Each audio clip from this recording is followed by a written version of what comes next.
Coming up on First at 4, 2 young children are among the dead after a house fire in Casey County.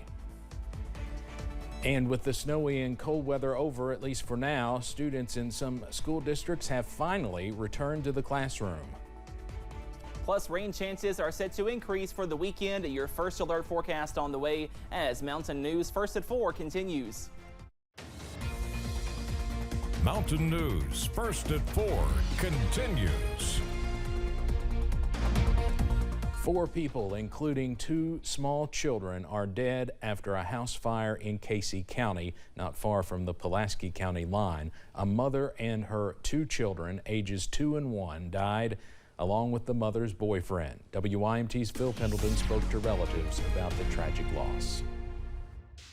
The fire broke out around 4:30 Thursday afternoon, and despite the fire department literally being right next door to the house, the fire chief tells me that this fire was already way too involved. Flames coming out the windows and the doors for them to be able to get inside and to save those that were inside. The fire claimed the lives of 29-year-old Ariel Gordon of Lebanon. And family members tell us that her 2 children, 2-year-old Sebastian Burrell and 1-year-old Mary Grace, also passed away. 39-year-old Thomas Moss of Summersville also died in the fire. The fire sparked back up Friday morning, and crews worked to put out those hot spots. The house was also home to Grace Gordon and Walter Holt, who were not at home at the time of the fire. I'm devastated. I'm never going to be the same. Just going to the store to get wick milk and come back, and we heated with wood, and the house was on fire. Miss Gordon tells me that this house is 127 years old. They say that they do not know exactly what caused this fire. It's still under investigation by Kentucky State Police, but relatives say they suspect that it may have had something to do with a wood stove. In Casey County, Phil Pendleton, now back to you. All right, awful story, Phil. Thank you very much. Multiple fire departments from surrounding counties also responded to that fire. A Corbin man is behind bars after police say he reportedly stole tools from a truck. The theft happened Tuesday morning. Video surveillance showed 42-year-old Toby Gray taking tools from someone's vehicle in a business parking lot south of London. The next day, deputies with the sheriff's office found Gray's white Nissan Sentra in a parking lot. Gray faces multiple charges, including possession of marijuana. He was taken to the Laurel County Correctional Center. Attorneys for Kim Davis are asking a judge to reverse a recent verdict. The former Rowan County clerk was ordered to pay $100,000 to David Emerald and David Moore. A jury returned the verdict 8 years after she refused marriage licenses to the plaintiffs. A judge awarded them an additional $246,000 in attorney's fees. The Liberty Counsel filed a motion claiming there was not enough evidence to award monetary damages to the plaintiffs. Yesterday, House Bill 5, known as the Safer Kentucky Act, passed on the House floor after 3 hours of debate. The bill's provisions include a 3rd strike penalty for repeat offenders and stronger punishment for violent crimes. It also makes it a crime to sleep along sidewalks and under bridges.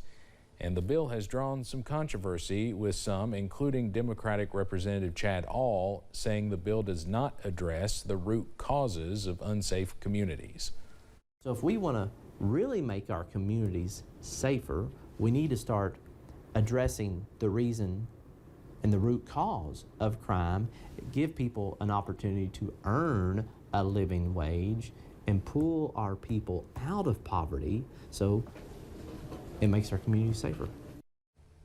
House Bill 5 now heads to the Senate, where it can still undergo revisions.